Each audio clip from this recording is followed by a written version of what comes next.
It's so good to see everybody. I was hoping this place would be a little full. How's everybody doing? How are you actually doing? You know?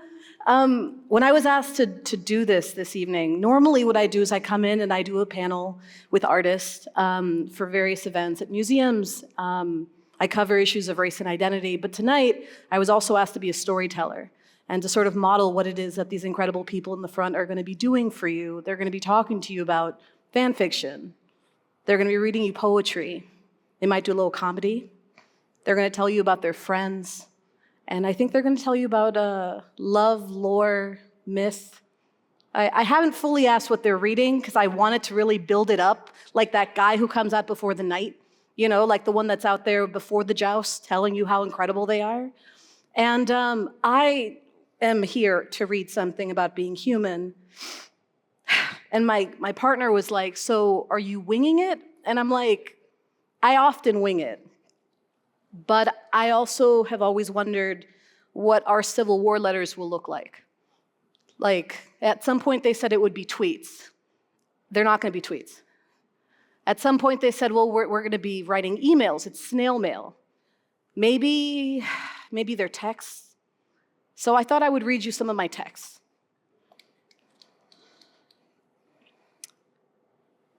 So I texted my partner this morning, life is so much better with you in it.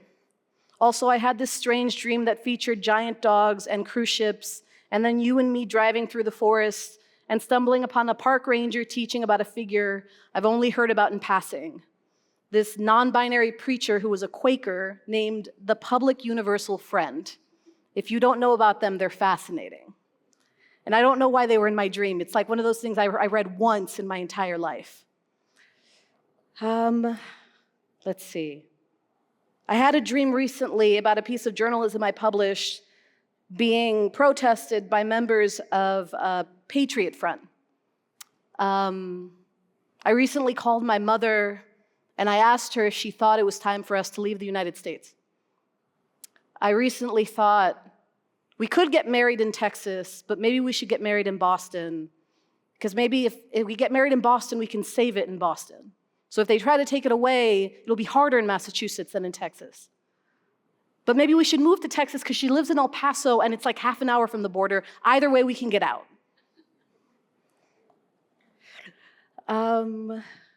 Let's see, I said, oh yeah. I have a picture of my partner in my pocket. We're long distance, she lives in El Paso with her son, I live in Boston. I once took a class in college about utopias and dystopias, and I learned that neither work. And I was hoping that we'd have a solution at that point about something, that we'd figure it out, that we'd find a way, either in the 1800s or now, to make everything a little bit better. I just got over strep throat. That's not a text, but my mom was really concerned. And I recently published an episode about growing up in Panama as somebody raised in a place that connects continents. Between North and South America, what we're known best for is the chasm this country dredged in mine. But we have a lot more than that. I came to this country when I was around 2, and I'm a journalist in the country that colonized mine. And it's an episode of Latino USA that you should listen to. But that's not what I'm here to talk about this evening. I think because ultimately, yes, you should know I'm queer. Yes, you should know I'm an immigrant.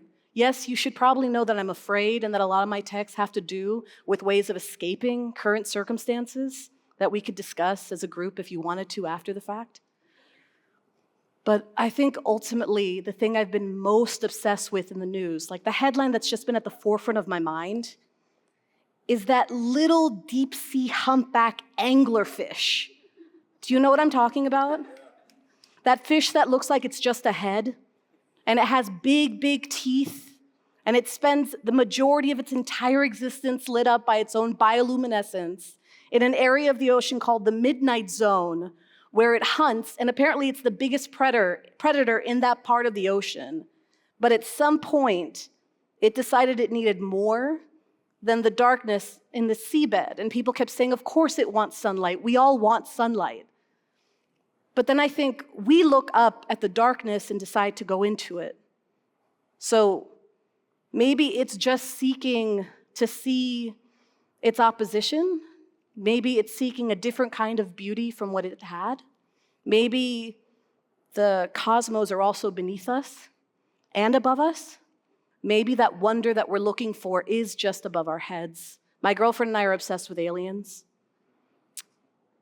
I sometimes think it would be nice to go somewhere else, but my parents are already considered aliens in this country. So am I going to leave this plane of existence? Am I going to go to another place? Am I going to cross to be a legendary creature, as they call this one, and leave this place to go to a place where light doesn't touch to understand myself better? I'm supposed to end now, but I'm going to read you one more text. And I told my girlfriend, I love you beyond the realms of this reality. We're pretty sure we've loved each other for lifetimes, in the way that we love and in the way that we fight. And yeah, I think that's what being human means to me.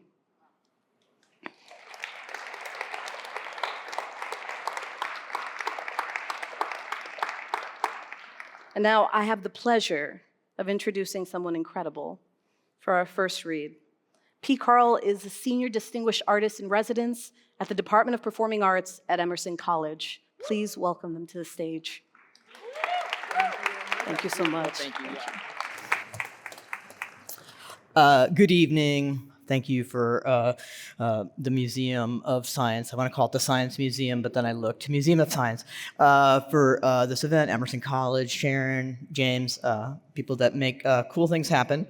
I'm going to read from my memoir. Was published in 2020, and I'm going to read from the last chapter, which I've never done. So I'm going to assume that you're quite imaginative and you can just kind of fill in the first 12. And but I think you'll see why I'm reading from the last one. It's called Chapter 13, Destinations. And I wrote it in Berlin, Germany. Starts with a quote from Mark Halperin from A Soldier of the Great War. Everyone has a self-made pass for travel through the terror and sadness of the world. And because in the end, nothing is sufficient, everyone wants to share his own method, hoping for strength in numbers. I am convalescing, rest and lakeside breezes and crisp fall air 2 years into my manhood. I'm in a place that is like a sanitarium. My meals are cooked for me, and my apartment is cleaned once a week. I do not speak the language. Nothing interrupts my rest. I am apart from the daily realities of American life. I am resting and healing and accountable only to my wife, Lynette. We are healing together. A trans body needs time. A disrupted marriage needs time. Convalescence, a term that comes from the Latin convalescere, to grow fully strong. We are not a country that values a healthy citizenry. The fight over affordable health care is an example that proves a lot of Americans think some people deserve to be sick and saddled with medical bills they will never be able to pay. If they die because they couldn't afford their insulin, it's their own fault for not better accessing opportunities afforded by the American dream. Many men in America cannot imagine that a woman can still feel an assault 40 years after the fact. How many women need a sanitarium after 2018, the year of misogyny, yet another year of misogyny? Lynette's grandmother went to a sanitarium, the J.N. Adams Sanitarium in Perrysburg, New York, which opened in 1912 after her daughter died of influenza in the early 1920s at the age of about 3 or 4. She went to convalesce from the grief of such an astounding loss. The sanitarium was primarily for tuberculosis patients. It was where the Swiss had been proving that fresh air, known as the sunshine cure for TB patients, actually worked. The hospital was also used to treat traumas and other kinds of illnesses that might benefit from a change of scenery. Like most sanitariums, it is abandoned now. Lynette and I visited it several years ago. The property and its surroundings are serene and the buildings, though empty and crumbling, were created to be a magical site of healing. A large dining hall with a spectacular domed roof, a large kitchen area, the hospital located on a remote hillside surrounded by forest. It was a moment in our history that seems impossible now. The idea that healthcare should be humane and comfortable, and patients should be given the time they need to grow strong. America's specialty is day surgeries, in and out. It won't be too painful, the orthopedic doctor tells me after major shoulder surgery. The pain is so excruciating my first night home that I can't imagine how I will live through the night. In one local county journal from Perrysburg, the question is posed, where would our region be were it not for the thousands of our citizens who were healed there and went on to shape Buffalo and Western New York? There is a profound recognition that each life strengthened mattered to a community and its future. With each day, I am stronger now. I am living in Wannsee on the outer edge of the southwestern part of Berlin. There is a heaviness here despite the calming environs that requires not forgetting. No convalescence is ever without history and context. The river Havel sits outside my apartment window, where I watch the flapping white sails of boats from the yacht club next door slide across the water. The sun sets pink and purple every evening. This is the same river that is in view from inside the house of the Wannsee Conference, where in 1942, 15 high-ranking Nazi leaders met to discuss the final solution of the Jewish question. The meeting took place only a 15-minute walk away from where I am resting. It is the most frightening place I have ever visited. The photos of the white male Nazis who attended the conference posted along a steel fence on my way into the house. It makes me physically ill. I can't stay in this space for long. I walk around the grounds. There is no setting more elegant. The juxtaposition between the evil that took place inside the conference room walls and the beauty of the water and the trees and the peacefulness of its surroundings is often noted. I am watching the news back home, more prominent white men being dismissed from their jobs for years of sexual misconduct, a black man just shot and killed in his own apartment. Are Americans headed into a conference room like the one down the street from me? The air in America is so thick with white supremacy, misogyny, immigration atrocities, and transphobia.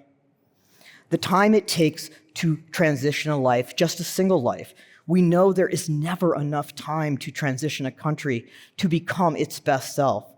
The shock of living through this time is feeling all the ways that people do not change, do not want you to change, and do not want the very thing they have pledged since their earliest school days, right hand over their heart, liberty and justice for all. I am thinking a lot about the next generation. I want to believe that the students from Stoneham Douglas High School in Parkland, Florida, and their activism and demands for change will move us closer to a more humane and civil society. I want to believe my goddaughter's insistence on service and caring for the lives of every color and gender and ethnicity here and abroad is a movement toward a future that will never allow babies to be separated from their parents at a border ever again. I want to believe that my 16-year-old nephew, who transitioned with me from aunt to uncle without a hiccup, is what is in store for all trans people moving forward. My story is about one trans life. My road to manhood is a single story of survival, though you may want to read it as something bigger. You may want me to stand in for all bodies like mine, except my body is only this body.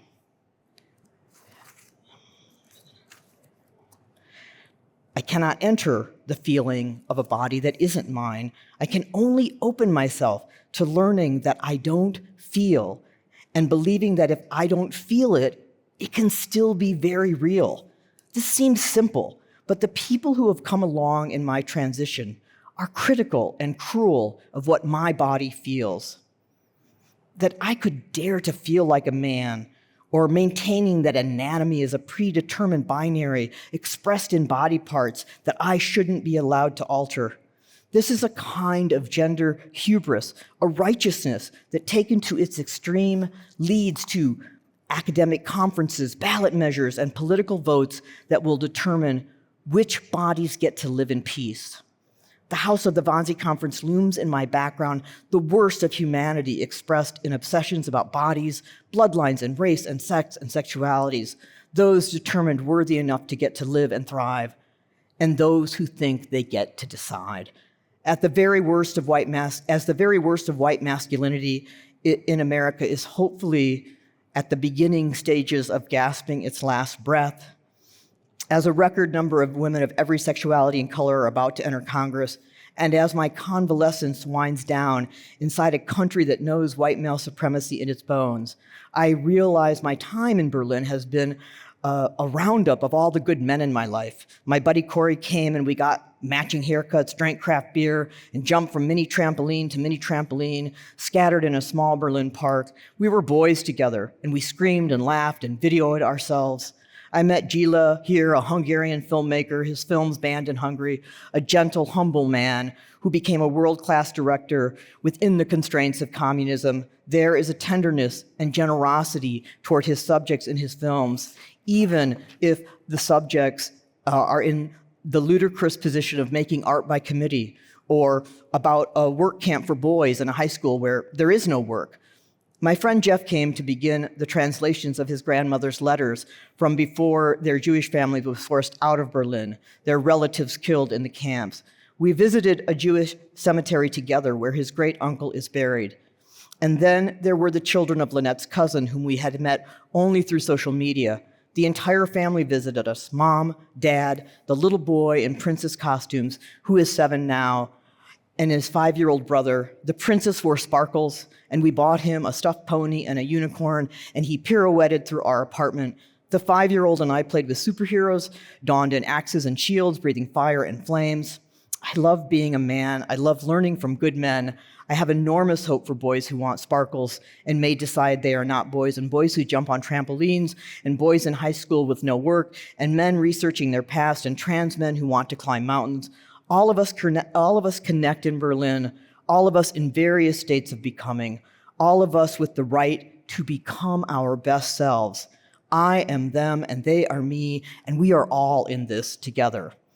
I am looking out my window, the sun just rising over the lakes.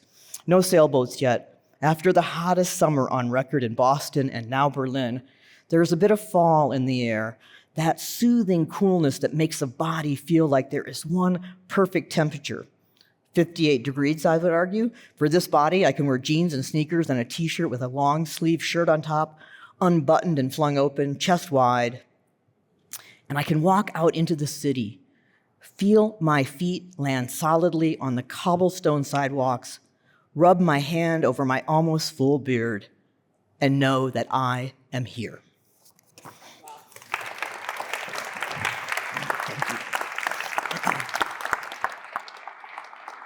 I think you should applaud again. I really do. That was stunning. Next up, we have someone incredible, Emma Makala, who is a fan fiction scholar, and I'm noting an Aquarius because I am an Aquarius, and we are fabulous. Please, Emma. Woo!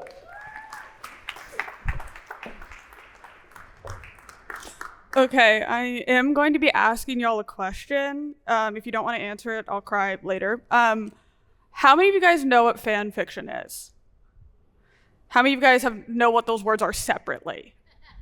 Okay. I just wanted this to be clear. Fan fiction is basically when someone watches Star Trek and is like, those people should kiss, and then they write about it. That's kind of what fan fiction is. It started in the 60s. If you know me at all, you've heard me talk about it for 700 hours. I call myself a fan fiction scholar because fandom today is so big and so wide, and everyone's giving themselves a hug. And also, this whole thing's about fan fiction and werewolves, so we'll get into it. Erin Morgenstern opens her novel, The Starless Sea, with the following lines. There is a pirate in the basement. The pirate is a metaphor, but also still a person. The basement could rightly be considered a dungeon. So forgive me as I borrow her metaphor. There is a werewolf in the museum. The werewolf is a metaphor, but also still a person. The museum could rightly be considered a clearing. I'm not good at parties. Well, I am if you count making esoteric comments to no one and trying to find the host's cat good. Though I do have a favorite party question. What fan fiction did you read when you were in middle school that still haunts you? I get a couple answers from this, ranging from what's fan fiction to, oh my God, there's this one that like I can't remember, blah, blah, blah. And it turns into them like viciously whipping out their phone, trying to find the Glee fan fiction that like changed their brain chemistry when they were 14. It's amazing, but it's a lot. But my favorite answers, and the ones I get less frequently, include a pause, and the person gives me a thoughtful, I can't remember the title or even what it was about, but I just remember being obsessed with reading it. Like the memory of the story was sun-bleached, loved so hard it was erased, so only the warmth remained. To answer my own question, the fan fiction that stuck with me was about hit anime series Attack on Titan. Thank you. This fan fiction focused on 2 teenage boys, one of which in the original show was dead. And so, we're just stepping out of reality a little bit. In this fan fiction, it was set during a lethargic summer where these characters existed in a completely separate world. Instead of fighting titans and dying in the process, these 2 boys met when one of them was hired to clean the other one's family pool. Pretty basic concept in theory, but very impactful in execution. To me, this anime fan fiction was the single most accurate depiction of depression that I had ever read. Something about the suffocating heat of summer, the ignorance of the main character's parents, the isolation that comes with a childhood home. I have not reread this fan fiction since, you know what they say about meeting your heroes, but I remember being 12, 13, lonely in a new and confusing way, and finding a character I related to so deeply that I didn't even understand until years later. Such is the power of fan fiction and online literature as a whole, connecting completely different people through time and space, and in my case, connecting people through titans and pool cleaners. So, hidden underneath bed covers and carefully angled away from my mother sitting next to me, I would read these stories like they were puzzle pieces the universe itself left behind for me to find. Teenage Emma, clutching her phone, once finishing a story, did not hesitate to find another fan fiction, another self-published novel, another blog post. I was, and truthfully still am, always chasing to satiate my endless need to know. I kept wondering, what is the universe trying to tell me? Why did I feel I could only find it through these stories of missed anime love connections, of supernatural soulmates, of bad boys and small town girls? The answer was ambiguous and the question intoxicating. I really never stopped reading. So, when asking 13-year-old me, hey Emma, how many werewolf romance stories did you read exactly? She would really have to ask you to clarify if you meant in total or like just that day. And the answer, I promise you, is way more than you think. And again, you have a question, Emma, what the fuck are you learning from a website that's mostly populated about love stories written about boy bands? And so tonight, under a new moon, I rub my hands together and with a sparkle in my eye, answer to you all everything. This microbiome of online literature is where I spent all of my time as a teenager. I was a child under the poverty line, one that could not go buy shiny brand new books at Barnes & Noble, and the one who had to beg on her knees to convince her older sisters, teenagers, to drive her to the library. I was a bookworm without any books. So places like Wattpad, Tumblr, Archive of Our Own were the only places I could read and read and read at no cost to my family's bank account or my sister's already very tenuous patience for me. I could, on my iPhone 4, clad in its garish neon phone case, access the Digital Library of Alexandria. And trust me, I needed this connection, this ability to fantasize and read and imagine. Communication through storytelling is essential to humankind, and especially essential to a lonely teenage girl. My internet library became a lifeline to me in this way, allowing me to see outside the house I grew up in into a world that was endless and free. Communication, narratives, reading, storytelling, lesson learning are all vital to being a person. These skills allow you to be nice, kind, understanding, thoughtful, critical. No, I was not reading War and Peace on my iPhone between classes, but I was reading. I was reaching out and hearing from kids my age, listening to their dreams, commiserating with them on their fears. My web of life experience got to stretch its legs beyond me into the ether of the internet, where it met and hugged and comforted people around the world, all desperate for the same connection I was. A lot of these stories found their way to me through an app called Wattpad. I know some of you are nodding your heads in acknowledgement, remembering fondly the Shadowhunter soulmate tropes you used to read, and some of you don't recognize most of the words in that previous sentence. Wattpad, in essence, was an app where anyone could write and post a story. The author of the story could add basics, like a cover, which was usually like poorly photoshopped Harry Styles, a title, chapter designations, all to their own books. They could add relevant genre categories and tags so readers could find their stuff more easily. And also, complete side note, Wattpad authors could also include something like quintessential to all like 2000s internet platforms, which was music videos. Think of the turmoil you had picking out like the song on your MySpace. These had very similar caliber, and they would make them listen to the music video. You'd open the chapter and they'd be like, listen to Fix You by Coldplay while these soccer players fight and break up for the 8th time. And you'd listen to Coldplay and you'd be like, yeah, this author really gets it. Anyways, Wattpad to me became my public library. I could look up any trope, any topic, any supernatural creature or random occupation and find a love story written about it. And the best part of it all, it was free, unlimited on my fucking iPhone. I could do my favorite thing in the world, read, and it didn't upset the precarious balance of my life. It didn't cost money. It didn't require attention from my already crazy busy mother. It was self-sufficient and accessible, something I could do and access all on my own. And on top of that, the truly exciting part about having apps like Wattpad and fan fiction hubs like Archive of Our Own, henceforth AO3, if you know, you know, was that anyone could write literally anything they wanted. There were no agents, no copy editors, no bosses to say, do we really need another football bad boy and math nerd girl, nice girl romance? Another Avengers College AU? Thank you. These amateur authors, mostly young adults, could write whatever they wanted, however many times they wanted to. They could make an 8-part series, write one book that's longer than 3 books put together. It was truly the Wild West of literature. Anyone with internet access could participate, and there were no rules beyond the ones you put on yourself. It was a buffet of reading with no entry fee. And as a famished teenager, I would stay there for hours. And guys, I'm gonna be honest with you, growing up in poverty was not fun. And I know you're all like really shocked about that. And I know we also all hear about poverty. We all know about thrift stores, about Medicaid, about free lunches. But do we know these people? Do we know these people in poverty? Do you know the high schoolers who couldn't go on field trips? Do you know the little girls that got Christmas presents from charity toy drives? Do you know the hungry kids that had moms working 3 jobs and still didn't have food on the table? Well, now you do. Hi, everyone. I'm Emma. It's so nice to meet you. And I know, it's an uncomfortable topic. I'm a first-generation student who was the only one in her family to leave the state for school. My parents don't have college degrees. My grandma didn't graduate high school. I didn't know you could go to college without financial aid until I was about to go to college. And the thing about poverty is that it really never leaves you.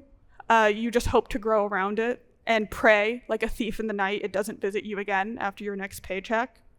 The concept of money being readily available to solve any problem was, and still is, mind-boggling to me. I still struggle with paying my bills, and I still have a stupid amount of student loans, like I know a lot of people do.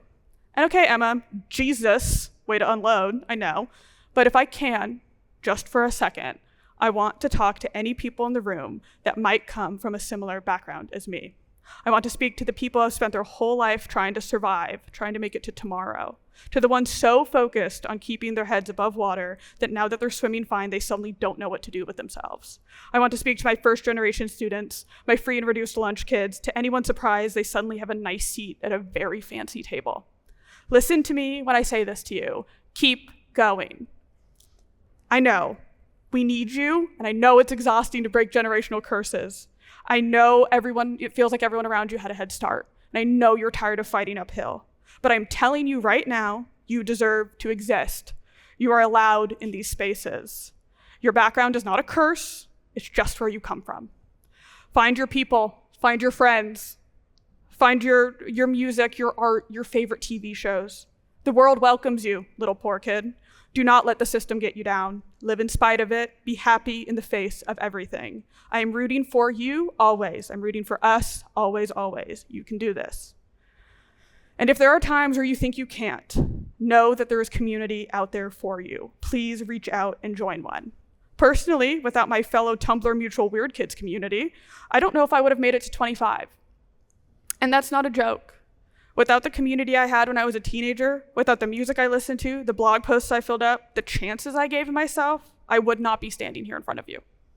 So please don't give up on yourself. There's always a story to be read and always a story to be told. There is always a place for you at the table. The sun will always rise and you can always try again. And so, as I grew up, I slowly stopped using Wattpad, stopped visiting AO3. I managed to buy books here and there, but mostly took advantage of my newly accessible high school library. Wattpad and my folders of fan fiction, and I'm talking folders, like dedicated to different ships on the back of my iPhone 4, like folders of fan fiction, collected virtual dust on my updated iPhone. I'd visit them once in a while, but nothing really intrigued me. It was not until almost a decade later, as a 20-year-old bored out of her mind during lockdown, that I intentionally re-immersed myself in these spaces. I went to re-download Wattpad, and to my absolute surprise, opened it to discover it was now littered with paywalls. Sitting there in my childhood bedroom as a college student hoping to reminisce in time gone by, I scrolled through Wattpad in abject horror. Now you had to watch ads between chapters. Some stories you had to earn coins to access beyond the first few chapters. Entire swaths of books were off limits unless you coughed up your debit card. Features once given out like candy on Wattpad, now under lock and key. I browsed a few free stories, tried to read ones that piqued my interest, but I couldn't help but feel like I had returned to my childhood home to see it replaced with luxury condos. My home, a place that always had the front door thrown wide open, front door thrown wide open, a place that everyone always had a seat at the table, suddenly a place unreachable in status and with a fancy new doorman to match. Revisiting Wattpad broke my heart, is what it did. How dare they take away the sanctuary I grew up in? Do they not know the importance of accessibility, of sharing? Or most likely, do they know, and most disappointingly, not care? The culture that online literature creates, this net of love, should never cost money to access. When using the app as a college sophomore, I was appalled at the state of Wattpad, and unfortunately, 5 years later, I still am. Today, if you go to wattpad.com or download the app, you're urged to buy Wattpad Premium or Wattpad Premium Plus, both monthly fees that allow you to read stories offline, get rid of the in-app ads, and both plans include bonus Wattpad coins, which I really thought was Bitcoin, but is not, and is in-app currency that allows you to read stories designated as Wattpad originals, a category unheard of in the heyday of Wattpad, as everything on the app back then was a Wattpad original. The app, once a field rich with flowers, now a parking lot with an absurdly high parking fee. If Wattpad were like this when I needed it most, as a young teenager, I wouldn't have been able to find solace in it without paying a stupid amount of money that I didn't have. So yes, this might have become a rant, but I will never be quiet about the importance of community when it comes to literature. As an adult and a graduate student, I study mostly fandom now, and you'd be hard-pressed to find a wider and more welcoming community that is absolutely free to access and participate in. This accessibility is one of the reasons I love fandom so dearly, and I know for a fact I would not be entrenched in it as deeply without my Wattpad and AO3 roots. And I know, I started this off with talking about werewolves. To be consistent, I will finish off with them as well. Like werewolves, we all need community. We all need a pack. We need someone to watch over us and to understand that sometimes things can go topsy-turvy. We need groups of people that track the moon cycle and can let us know if something dangerous lurks around the corner. Young readers feel similarly about each other, and I hope that the sanctuary of my adolescence, my forest to run through, my digital libraries of Alexandria, will forever let them do that. Thank you.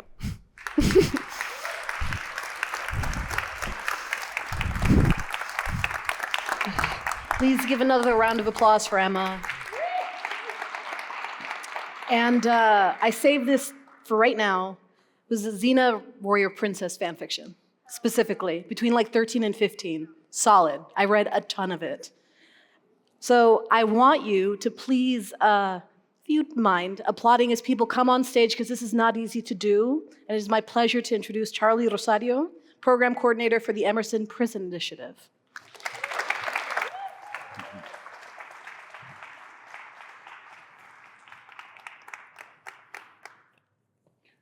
Good evening, everybody. My name is Charlie Rosario, and I am human. Today, you see me as the program coordinator for the Emerson Prison Initiative, an alumnus of the Emerson Prison Initiative through Emerson College, graduated in the year 2023. And it's come full circle for me because I graduated from the Emerson Prison Initiative while I was incarcerated myself. I'm here today because a good friend of mine, a brother in the struggle, asked me if I could read some of his poems for him because he's still incarcerated and as of right now is sentenced to die in prison twice over. And he has no voice to give to his own poetry. So me, considering myself an extension of him and all the other brothers that are still in the struggle to fight for their freedom, being an extension of him, I'm going to give him my voice to speak for his poetry. Thank you.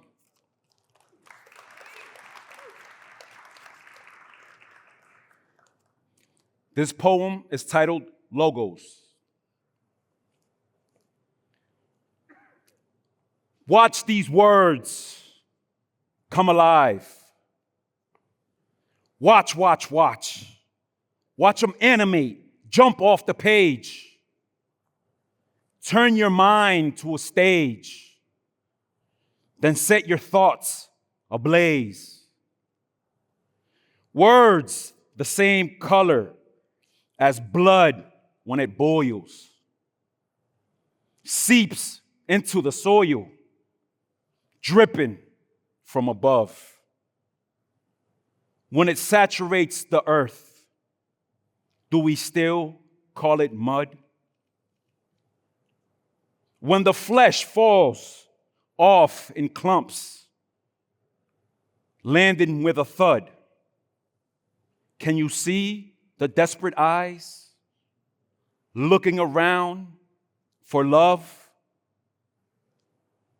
Dying without hope. A lone, dark soul surrounded by white ghosts.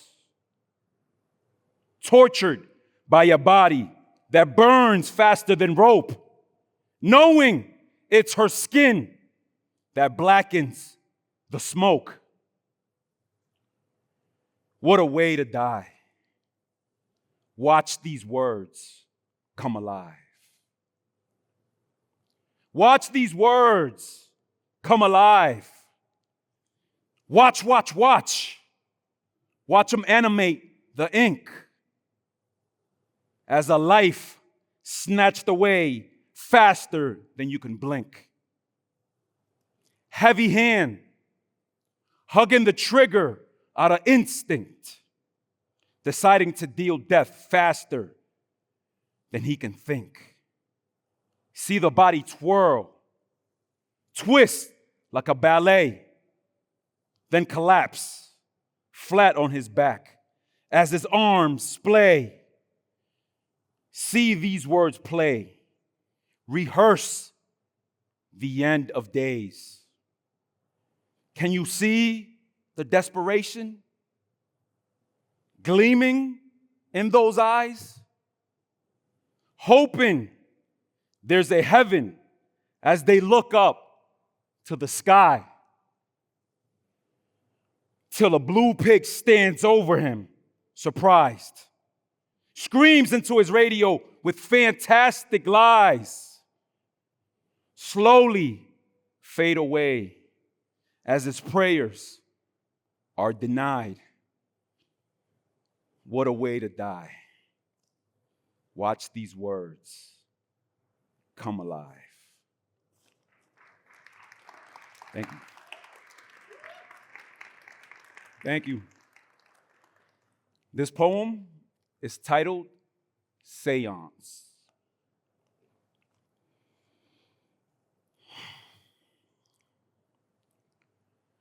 How to survive being buried alive.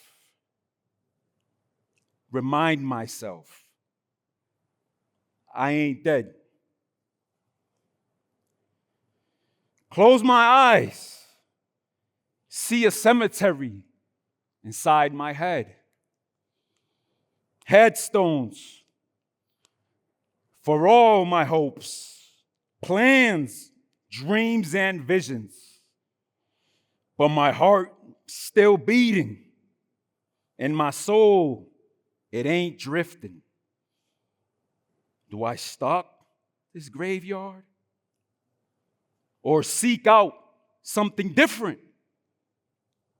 Something better than living life as an apparition, haunted by what I'm missing as youth becomes distant. Listen, hear the footsteps of the old me, whispering regrets. Still trying to control me.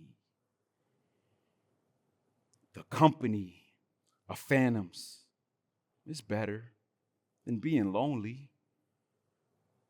The only healing for this heathen is when my demons console me. Was in the grasps of grief. I even let the reaper hold me. But when I felt that cold grip, survival came to scold me. I ain't dead. I'm still alive and kicking. I can hear life calling.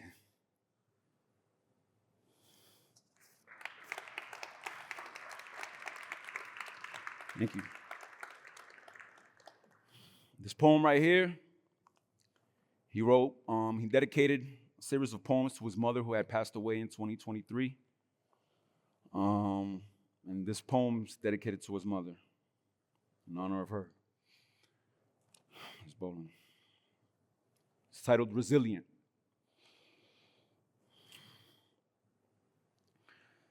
Resolved. Today, I will keep on fighting because never have I witnessed you quit. Although I may continue on crying, my tears may lift me up out of this pit. And if I drown way deep into sorrow, I'll find buried treasures long since untouched.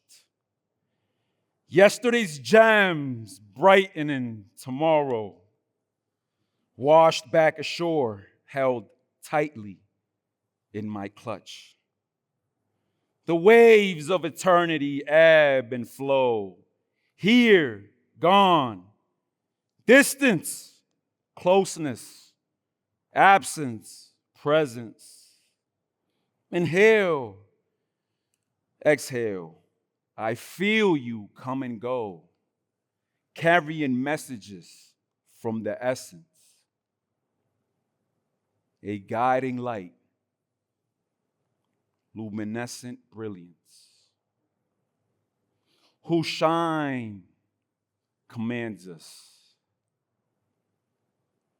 Remain resilient. Thank you.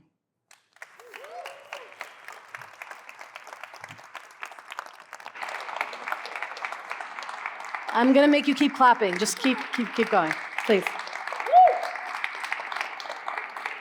There is absolutely nothing more human than this oral tradition, than being this vulnerable on stage in front of a ton of people and just kind of showing them your heart.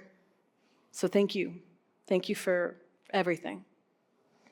It is my pleasure to bring up to the stage Jaden Lopez, who is a writer, producer, and comedian.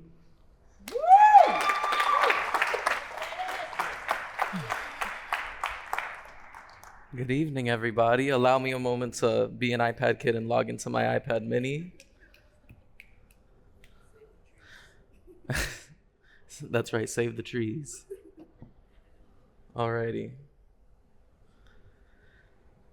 Whew. Time for a little science lesson. I know you weren't expecting that kind of thing from an Emerson College student, and you'd be right to think that, because what do I look like, a nerd? Absolutely not. No, I won't be teaching you anything today. Instead, I've brought a highly renowned scientist here from the UK to teach you. Teach you what exactly? To teach you about human laughter and how it works. Everyone, please welcome to the stage Dr. Whoopi Kushan.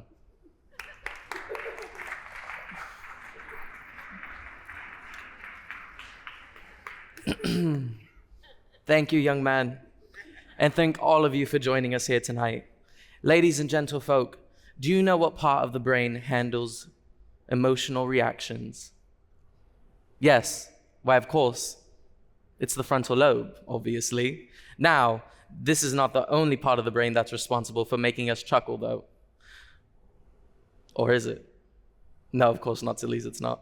It's the whole brain. Our left side of the neural cortex is responsible for analyzing the words in a joke, while the right side of our brain works towards helping us understand and comprehend a joke. And while all of this happens, our activity in our brain just goes crazy like haywire. Everything from our occipital lobe to our amygdala starts churning so that we may tee-hee-hee and ha-ha-ha to our heart's content. Now, this would be really good if I had a watch on, but ooh, look at the time. I've gone way over my time. So let me bring back that ever so clever, ever so handsome, ever so charming Emersonian.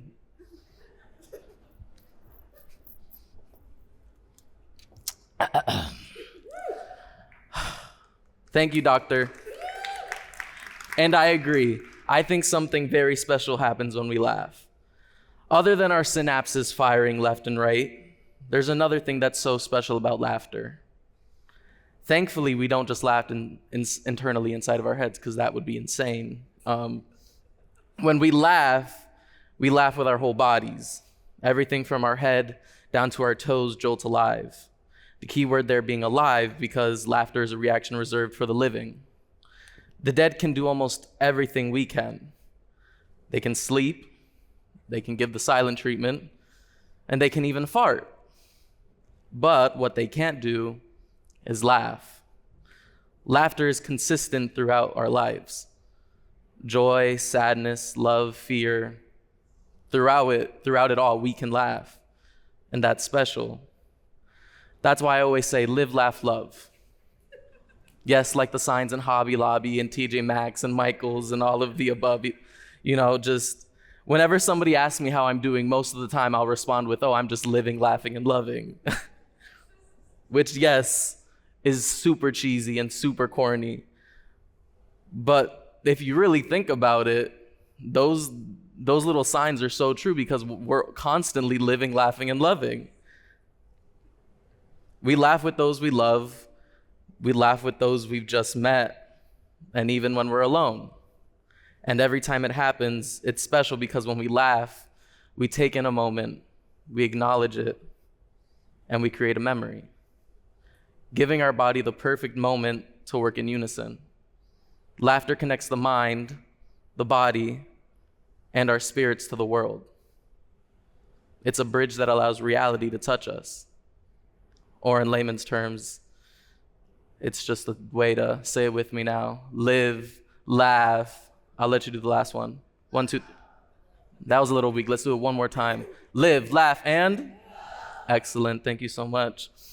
When a crowd laughs, their laugh not only becomes singular, but their beliefs, their cores.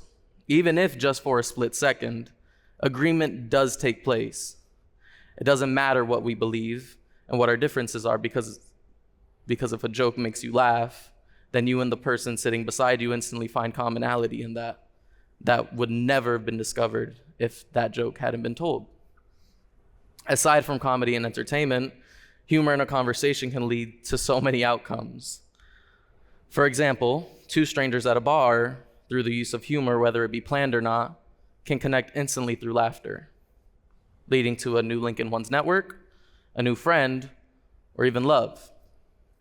A well-crafted joke or sly remark with humor attached can even help with conflicts between people by literally pinpointing the problem and forcing it to come out to the surface, which can feel uncomfortable in the moment, but end up being so much more rewarding in the end.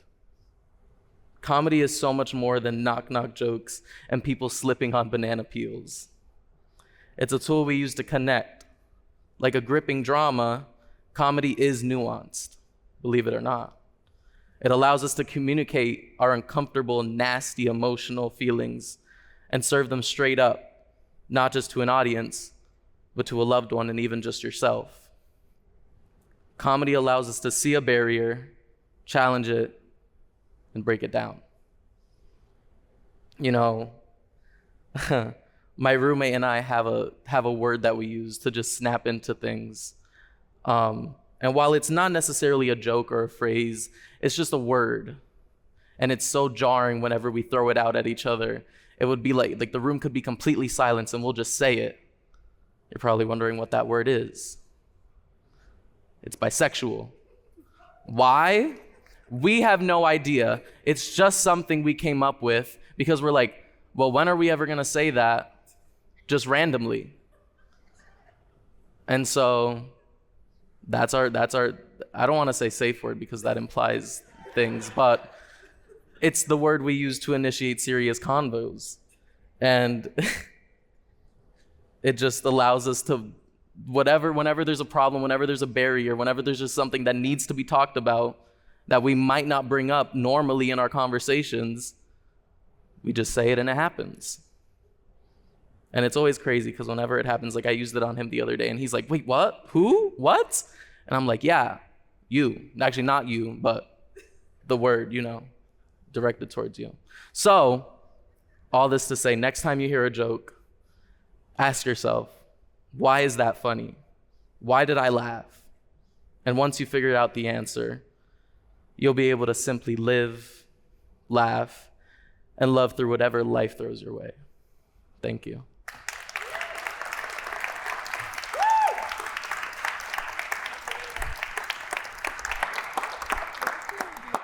Jaden, I didn't see that professor coming. That was like completely out of nowhere. Truly, it's shocking. Also, all these disclosures. When my girlfriend and I are fighting and she's like not really talking, I will say iceberg, and then she has to say lettuce. And that makes her laugh and smile, and then the conversation starts. Also, strangely, I have a friend who said that the person he was dating had a live, laugh, love like image in his house, and we said that's a red flag and he needs to get out. I mean, maybe it's all the things. Yeah. Another round of applause, please. It's beautiful. And it is my complete delight to invite this final person to the stage. Portia Olayiwola is not only a dear friend, a renowned poet, an author, a professor, and the most recent poet laureate of the city of Boston. Boston has been incredibly lucky to have this person. They also have a remarkable bookstore called Just Bookish that you should check out because they have great books. Portia.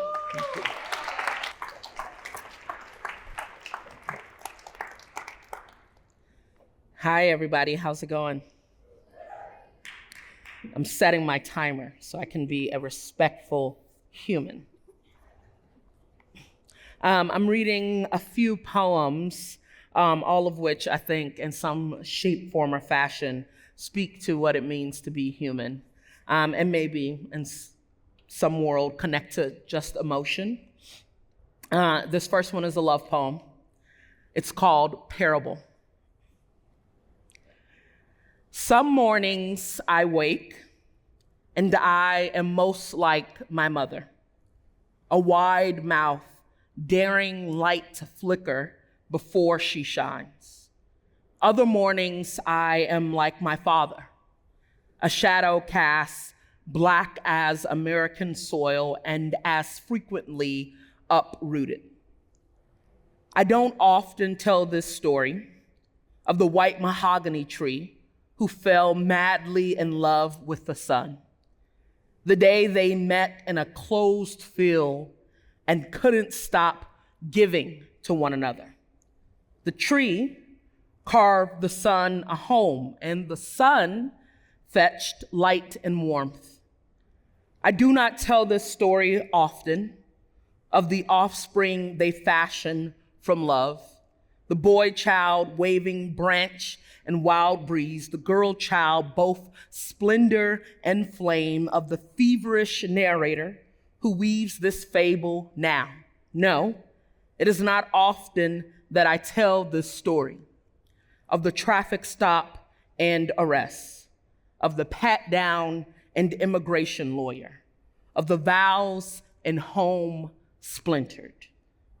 Beloved reader, at the end of this story, the tree never even gets to say goodbye. Darling listener, at the end of this tale, the sun refuses bask in its glow.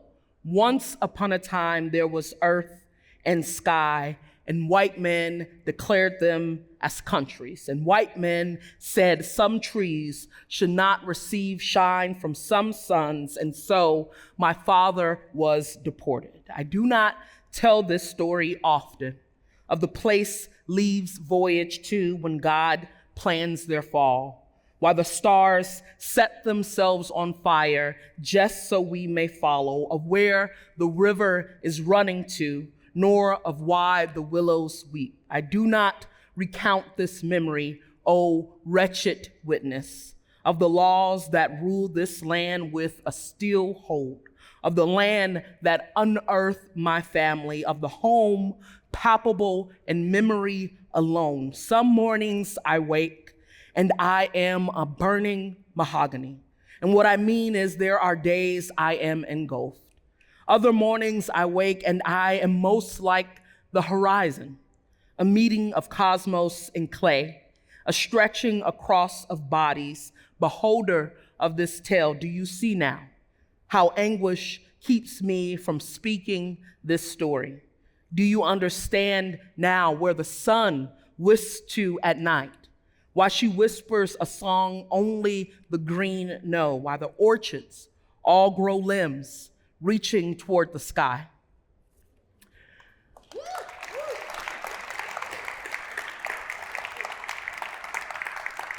And I shall stand behind the podium for the rest of it. How many people here have birthdays? To trick some of you with your hands down. How many people enjoy celebrating their birthdays? Oh, I love that. I have a hard time. And I'm like, I struggle with the notion of like being worthy of celebration. And so quite frankly, I leave the country every time. That way nobody can reach me. And so this poem, I suppose, is about that, about like just that emotion of figuring out, are you deserving of things? And I guess more or less sadness, depression. It's also, if a selfie was a poem, it'd be a self-portrait. So this is self-portrait with birthday hat. No one comes to the party. Imagine a petty girl in an empty room dressed in her best heaven-hued suit. The room is decorated with banners and ribbons and tissue paper puff balls that a tree kneeled over for. Balloons, nearly bursting with my breath, spread the floor. And in this place, I dance like ashes over the sea. There is no cake, just small provisions to chew away time. How does the song go? It's my birthday, and I can be a funeral if I want to. Birth is a matter of desire that had nothing to do with me. And here I am in a shiny plum hat. I could be Jesus if I wanted to. 33rd time pinned just like nails to the crucifix, the tail to the donkey, the candles waxing the cake. I do not have a God body. The truth, I throw no birthday bash because I'm afraid no one would want to come, not even me. It's very kind of you. This poem is a found poem, which means I just found it, from a source. And this particular source was just eavesdropping on people's conversations, specifically in Provincetown or P-Town. And I just kind of walked around and just tracked things in my phone and then made this poem. And maybe each line is kind of telling about the human experience or what it means to be human. It's called Dialogue. These are my feelings. I'm something unreliable. I wish I could golf. I wanted to. It never happened. It's sad. I wish I could fall back in love. I wish I could insert laughter here. If I'm being honest, I'm such a good history. I don't know if I want to still be here. I don't know if I want to be still here. I swear to God, just last month, I saw myself walking around town. Now I'm looking over the shoulder, anxious, lost. And it's just like you arrive on an island one day and the next you're a small blueberry muffin, a mild roast. I miss my blanket, the birds chirping. Oh, I want beauty on a dangerous day. I want to hear someone, anyone, just sweet enough, call out to me, say, Portia, your order's ready now.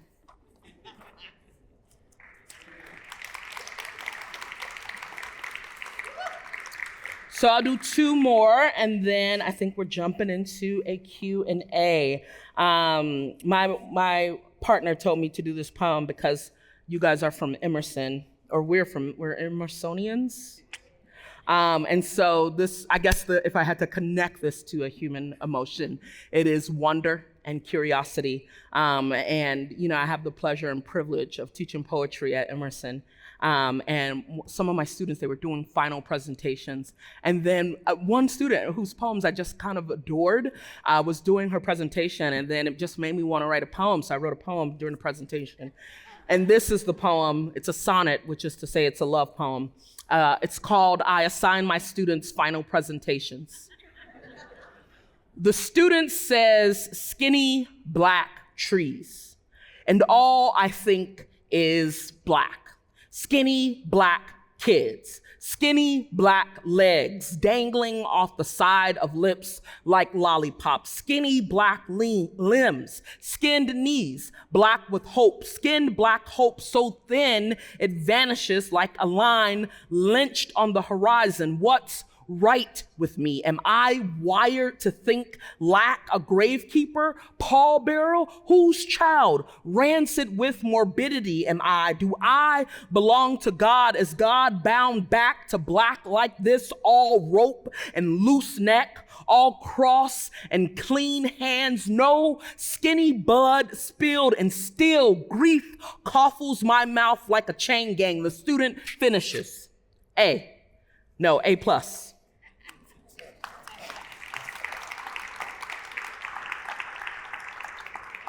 And the last is new, which means it's very, very rough. But I think we're all a little, you know, I wrote this when I was angry, and I suppose that's the emotion. And here we are again, on land with blades and teeth, in a nation with hands reaching like the claw of a hanger for everything we thought belonged to us. What belongs to us is figment here. Even us be figment here. And here we are again. A border closing in on us. A courtroom hitting the gavel over our dearly beloved. The eye of a camera surveilling who we love. A gag and muzzle around our mouth of sugar. Everything we marched for got marched over with an order.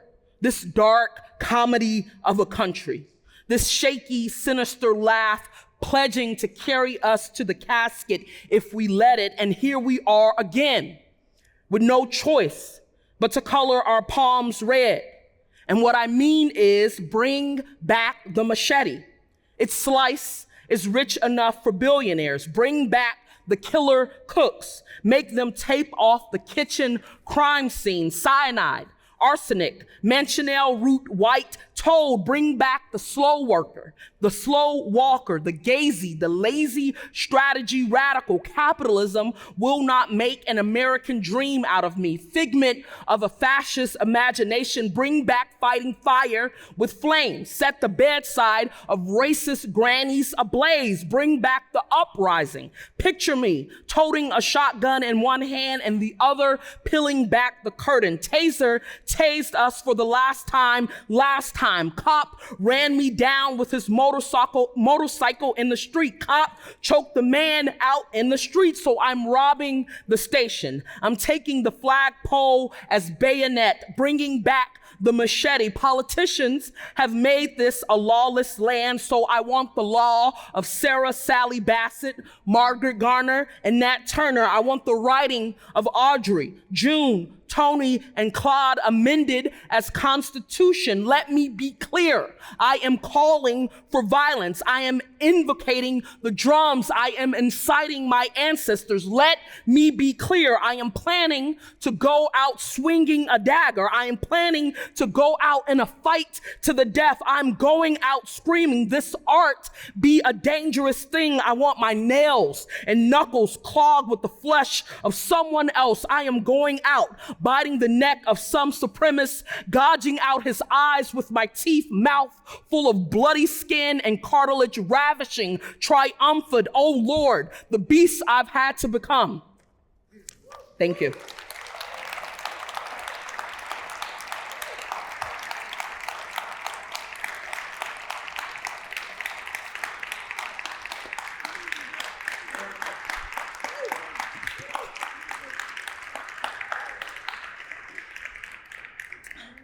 All the round of applause, endless rounds of applause. And would the storytellers join me on stage? I don't know if y'all have been doing it, and I should have asked you ages ago, but if you'd like, send questions on Slido. We have a little less time than was planned, but I'd love to know your questions, what this sparked, what this felt, any feelings, which I think is sort of the point of storytelling, especially storytelling that is, poetry, comedy, that which sort of like moved you as a kid, transition, all the things that we touched on this evening was just so incredible. And I know we don't have time for many questions, so I'd wonder if each of you want to speak to what made you decide to talk about what you discussed. And I will note, I was on the brink of reading this poem I wrote about grief after losing my dad. And I read it and I realized that at some point I had moved past that stage. And thus it just wasn't my human existence. That grief had changed. So that's why I did something different. How about you, Carl? I'm just thinking about how mad I am and that Portia did all my work. Like, I feel better for that, so thank you. And I write so that I can have experiences and hopefully offer other people experiences of connection to emotion. And I love storytelling. I love poets, comics. I love you, So I just think that's why we're here, is to feel that connection. So, with you, what I find interesting is when we talked about this, someone said, "I'd love for you to read your friend's poetry, but also talk about yourself." And you did this incredible thing of both talking to what it meant to you while also being a vessel for someone else's work. What was the experience like? The experience for me was truly an honor because his name is Alexander Bolden. I'm wearing his name on my hat. And so he's one of the best writers that I've ever met. We call him a wizard because he's so smart. And he just has so much potential, right? And he's incarcerated, he's doing 2 natural life sentences. So he's sentenced to die twice over, like I said. And, for me, it was an honor because I feel like his talent needs to be shared with the world. You know what I mean? I feel like it's such a waste of life, of potential, of promise for him to be in there for the rest of his life without it. It's a gift. What he possesses is a gift that I think will enrich the world. And he doesn't have the opportunity right now. So for me to be a vessel for him, it's an honor. Thank you, Charlie.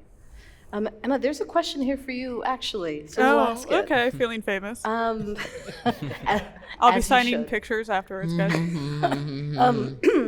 Emma, what's a book you recommend reading right now? And thank you for what you said tonight. Oh God, just a book. Just one. I would recommend, the book that I always recommend is Left Hand of Darkness by Ursula K. Le Guin. all right, folks. How often do you go to the new bookstore in Harvard Square? I go to, when my sisters came to visit from Seattle, they were like, "Are you just taking us to bookstores?" And I'm like, if you live in Boston, it's kind of the only place to go. Yeah. There is a new bookstore in Harvard Square of romantasy novels. I'm assuming you all know about it. If you don't, you should go. Love Struck. I've been quite a few times. I know some people that work there. Yeah. So yeah, I've been. Jaden, there's also a question for you here that I Oh, think God. is quite appropriate. No. So how do you feel about the current state of comedy and its role and impact in society? Way to go, light. Just no big deal, really easy question. Comedy is in such a weird place right now. It's so hard, especially I'd say for new comedians to break out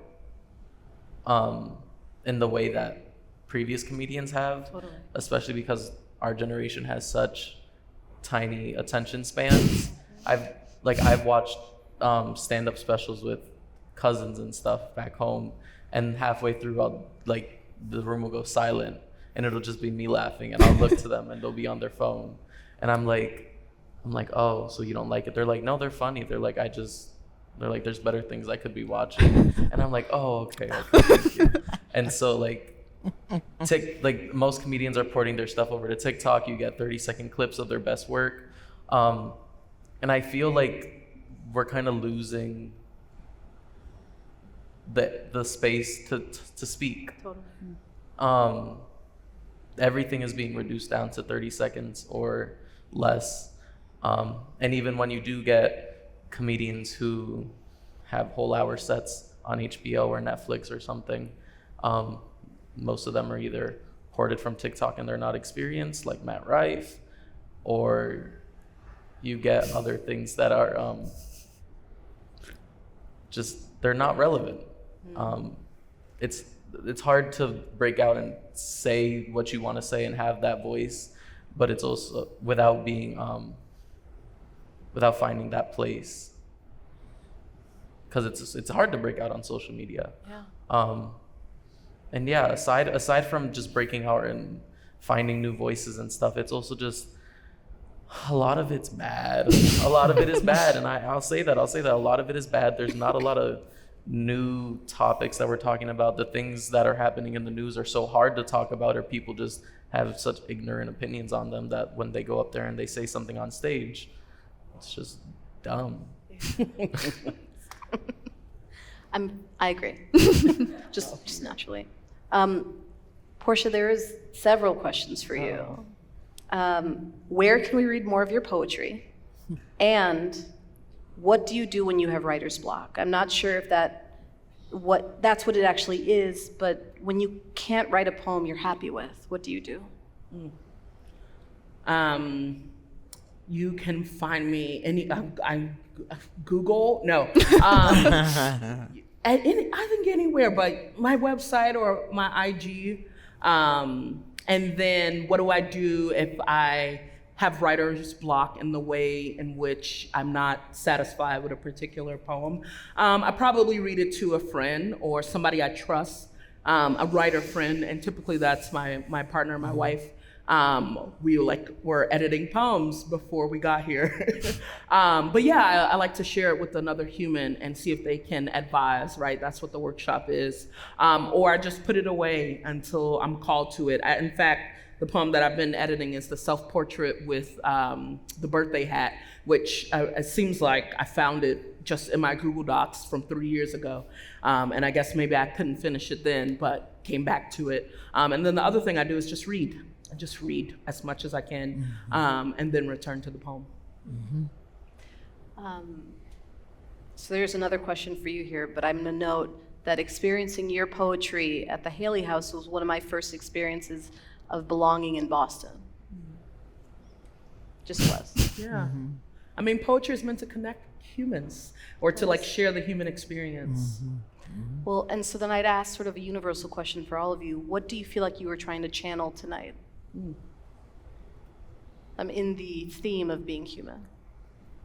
I think I was trying to channel 13-year-old me reading werewolf romance stories. And I tell people that, they're like, oh, haha. I'm like, no.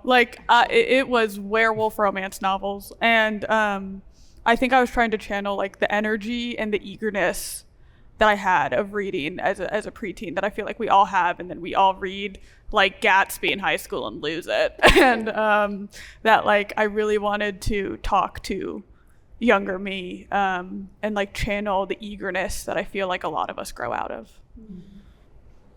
It's beautiful. Yeah, I can jump in. I have a good friend who's always like, the people deserve new stuff, your new stuff, give them your new stuff. And so I have so many poems that I was like, I don't know what I'm gonna read. But I feel like and some of them are love poems and really sweet and happy, but I'm like, I think we're a little angry, and at least need to talk about the things that are happening to us collectively. So that's what I was trying to channel. I was grateful for the anger. I appreciated it. I was channeling that the last thing I read on the news was that they were pulling trans people out of the military because they're sick, and the person pulling them out was like maybe the sickest guy I've ever heard of, Pete motherfucker, whatever he is. And so I was channeling that, and I was just like, I'm here, and I'm gonna be here tonight, tomorrow, and the next day. And so I've been thinking a lot about that. Yeah. Well, I'll go. So for me, I was channeling redemption. I think redeeming. Come on. Yeah. Helping him redeem his humanity that I feel every single day there's a fight to steal it from him. And it's nobody's but his, to have. So Yeah. it's redemption. Thank you, Charlie. Beautiful. Wow. I would say for me it was channeling a part of myself that I feel like we all have inside of us, where it's like the part of us where we try to see the best in people, or the part like where we're like, we have to be nice. That's the part that I always try to channel most of the time in life, when I live, laugh, and love. But it's whenever I do comedy, I always go into it with this idea that whatever I'm saying, it's gonna bring the room together somehow, some way, and that's what I really want. Is just because I feel like it's so powerful.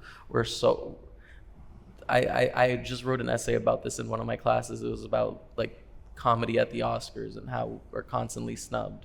Except for this year, we have some good acting noms, but for films themselves, they're usually ignored. Yeah.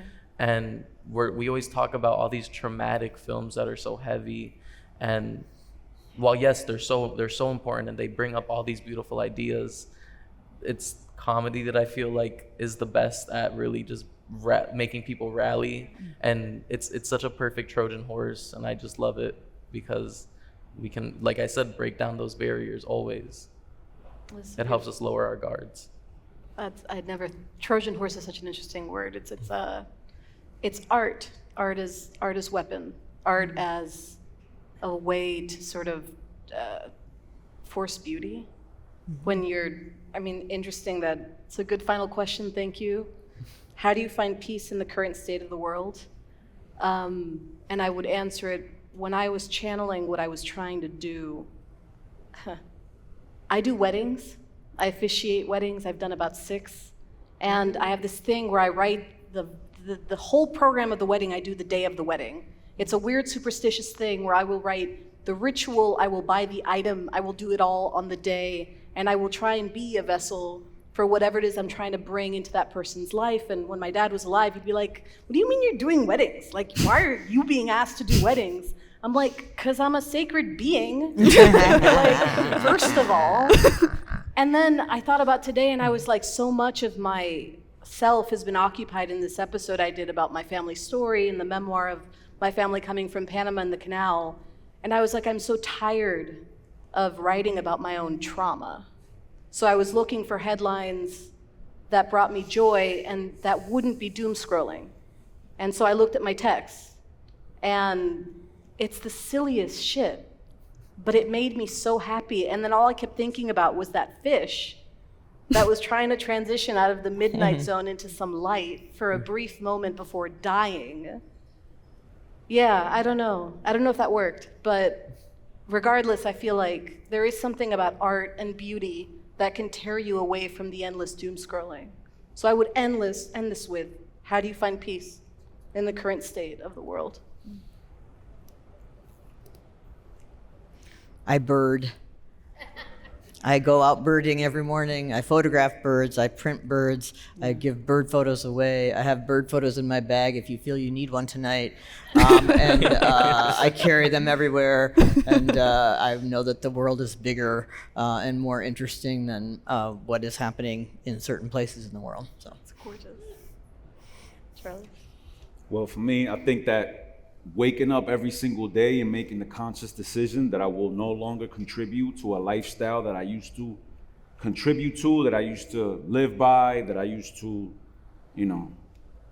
whatever, just, fill in the blank with all those types of adjectives. But yeah, making a decision that I will contribute to positivity and live my life in that way, as opposed to contributing to harm and negativity like I used to.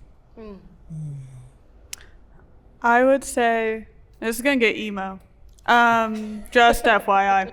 I grew up miserable, just to be honest, and miserable in a lot of ways. And miserable, like teenagers are miserable, but like also just like the fun, like, whatever, inherited misery. But I finally just realized that misery is not any more valid than joy. Like, you don't have to feel miserable about anything. Just like you don't have to feel joy about anything. And honestly, like, the thing that brings me peace is to know that, like, the world exists. The world's out there. I live across the street from the North Church, and it's loud. I just doxed myself. But whatever. Don't show up at my house, please, for the love of God. But like, hearing the noises of the people outside, and honestly, like, just having friends, like, whenever I feel like, oh God, the world is dark and I'm spiraling and I'm never gonna be happy again, I text my friends and I'm like, do you guys want to call and watch like Barbie of Swan Lake? And they're like, fuck yeah, I do. And then I'm like, actually, the world's great. Also, if you're ever feeling miserable, please go eat something. Eating helps. That's it. Yeah. Again, through art, through comedy, just doing things that at least I enjoy.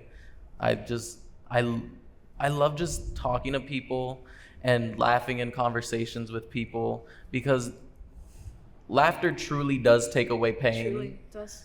And I could be in the worst mood ever, and my friend could come up to me and they could like say something to me that either makes me laugh, or they say something that I see the opportunity to make a joke and make them laugh, and I feed off of that. And either way, it just truly brightens my day, or just however I'm feeling.